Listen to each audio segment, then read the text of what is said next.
So what is creativity? Creativity is the tendency to generate ideas, to explore possibilities and alternatives that might be useful in solving problems, but it's also used as a tool to help us entertain ourselves and create things that are potentially entertaining to others. It can be something as simple as just adding a new ingredient to a very traditional recipe, or it can be something as complex as painting the Mona Lisa. Now, this gulf in creative complexity is also seen in photography. Creativity can be seen in very simple decisions, such as choosing a particular aperture on your lens to alter the depth perception in any given photo, to more complex decisions that often require experience and expertise to execute and identify. Think about things like exposure blending or focus stacking. Now, these skills and these examples occupy very different ends of the creative spectrum, and it can be argued that one requires vastly more skill than the other to execute.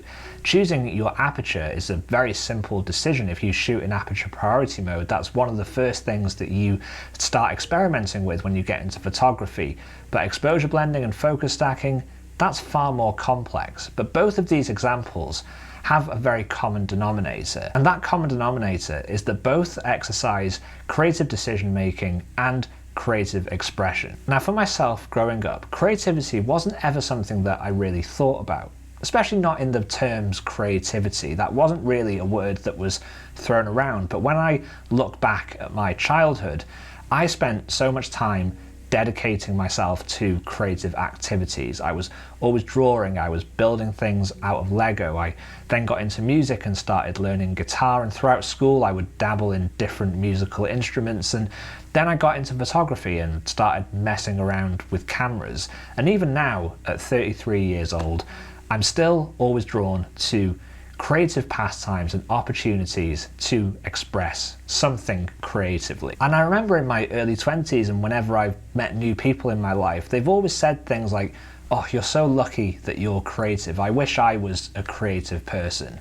Now, whenever people would say that to me, I'd always find it really interesting, but also slightly troubling, because I always believed, and I still do believe, that everybody has the capacity to be creative. Now, my naivety perhaps in thinking that everybody is like me and everybody enjoys immersing themselves in creative pastimes was maybe due to my upbringing and due to the influence of my parents, because I was never ever stifled creatively. You know, when I was playing guitar, I was never told to turn down, I was never told to stop playing, and I was always encouraged. And it's only in the last few years that I've really come to appreciate how privileged I am to have had that upbringing, because I understand now that not everybody has had that experience. Not everybody has been given opportunities to flourish creatively. There was an interesting study that I came across when I was planning this video, and it was a study done in America, and they were following a group of preschoolers aged around 4 or 5, I think. And they followed these kids from that age in preschool all the way through to adulthood. And they were looking for signs or attributes that would identify what they classed as creative geniuses. And it was an experiment that was aimed at looking at whether, I guess, creativity was innate, biological, or whether it was something that was manufactured over time.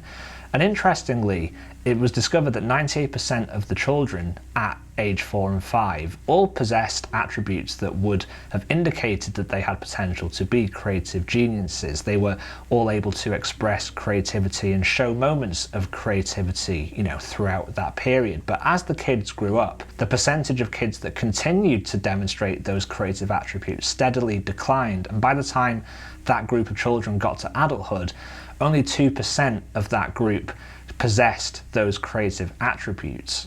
So what causes such a rapid decline over time, especially when it comes to age? Well, often it's unfortunately due to false beliefs in our own creative capabilities. Many people become discouraged, they become frustrated, they start comparing their creative output to the creative output of other people. Comparison is the thief of joy, but it's also the thief of creativity. You know, if you're comparing yourself to other people and you feel like you're falling short, or you're not creating things that are, in your mind, deemed as valuable as what somebody else is creating, then that can be a real trap to fall into. As I demonstrated earlier in this video, creativity is a spectrum. It comes in all shapes and sizes, and we are all capable of exercising creativity in some capacity somewhere on that spectrum. And I think the biggest myth when it comes to creativity is that we are either genetically predisposed to be creative or that it's some innate gift that we were born with, when in fact creativity is a muscle that you have to exercise. It grows over time if you pursue it and you work on it. There's a common denominator amongst all creative people, and I feel like this will help you gain some perspective on your own creativity. And that common denominator is curiosity. If you have the ability to be curious, then you have the capability to have creative expression. I see this in my photography all the time. I'm always researching locations. I'm fascinated by the history of particular landscapes, and when I'm out and about doing the most mundane things, I'm always spotting little scenes, little moments, little patches of light, subjects, whatever it might be, and I always think to myself, I'm sure that would make a great photo. And if you do this, then you too are exercising creativity. And as for practice, well, that just comes down to intentionality, making time to be creative and jumping on opportunities to pursue something creative when those opportunities arise. That's something that I did yesterday evening. For the last few days, I've been driving around the local country lanes close to home here, and I've noticed that the hedgerows are really starting to come to life. There's tons of cow parsley that's in full bloom, and that always looks so great, and this really nice golden hour light that we've been getting in the evenings because of all of this nice weather is just creating such a nice colour palette. And I've just been thinking about photography and wanting to capture a photo that kind of demonstrates that idea of late spring. And you know, I could have decided to just sit at home and watch Netflix and chill out, because it's been a really busy week or so. You know, we've been away on holiday, I've had a ton of commercial work to do. That's why this video is a little bit late. I normally post on Wednesdays, but this week I just haven't been able to do that because life is busy. But I took opportunities when they arose. You know, I had some free time last night.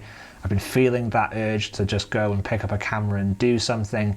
And it's just taking that opportunity when it arises. And that's something that you have to practice. And, you know, if we take the exercise analogy again of creativity being a muscle, you know, if you continue to work a muscle, then it will grow, it will work more efficiently. And I think the trouble with many people who start dabbling in things like photography or art or music is that they often give up and become frustrated before that muscle has time to fully develop and fully form. I think back to when I first started learning guitar. You know, my fingers were sore, I would get blisters because the calluses weren't formed yet.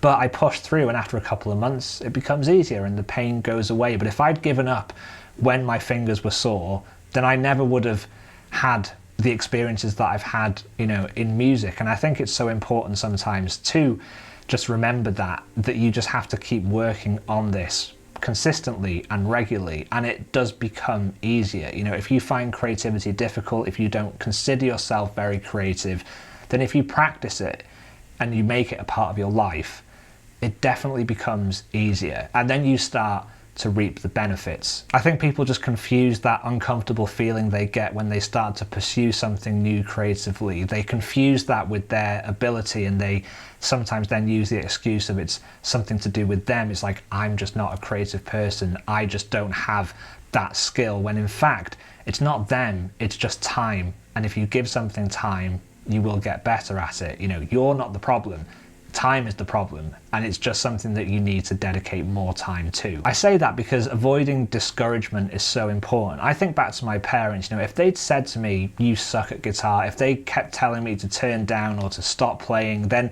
who knows, I might have become discouraged, frustrated, and then I would have given up completely. But I was able to kind of stay the course, and I think that is something that is so important, is just not stifling people's creativity. And it's why I will always champion people who demonstrate some form of creativity, because I think it's transformative. It's the best thing about what I do, is that I get to live this creative life. And me and my partner Alex have this conversation all of the time. You know, she's always dabbled in art. She does illustration, lino printing, she does nature journaling, and she often asks me, because I'm a freelancer and I do stuff with creativity for a living. She asked me, you know, should I sell my print? Should I start doing nature journaling courses? And I always say, if it makes you happy, then absolutely. Because the fact that she's thinking creatively and formulating these little business ideas, these little side hustles, you know, that's cause enough to push forward with it and explore it and just see if it's something that you'll enjoy. Because although creativity is a great blessing and it's a real gift, you know, not every aspect of creativity makes you happy. Like with anything, it's trial and error. Some things work, some things don't work. But I will always encourage people to sort of explore that to its fullest potential. And that's something that me and Alex continue to support ourselves in doing. You know, we champion each other and we support each other. And it's why it's important to surround yourself with creative people who are trying to do the thing that you're trying to do, because that support to kind of prop each other up when there are creative struggles and during times where creativity doesn't come easily. You need that support system and you need those people around you. I guess the whole point of this video is just to demonstrate that creativity is an even playing field. It's not something that we're born with or that we're predisposed to do. Everybody has that potential. And really the whole crux of this is to exercise curiosity. It's just be a curious person. Ask yourself questions. You know, do you want to go around the corner to see if there's something around the corner that's worth photographing? You know, do you want to dabble in painting with watercolors? Do you want to shoot film because you're curious to see what your photos would look like? You know, there are so many examples of where we can exercise curiosity just to explore the creative things that we're interested in. And I think if you're asking yourself these sorts of questions and you are a naturally curious person, then the most important thing is just to push forward with it. You are a creative person. You just need to stay the course and exercise that curiosity. You know, go around that corner, see what's there. There's probably something to photograph. So I hope you found this video helpful. Leave a comment down below and give the video a thumbs up if you did. And if you're new here and you enjoyed these types of videos, then do consider hitting the subscribe button and ring the bell to get notified of when new videos come out. I do post a video every single week and I would love to see you in the next one. As always guys, thanks for the support. I'll catch you all next week.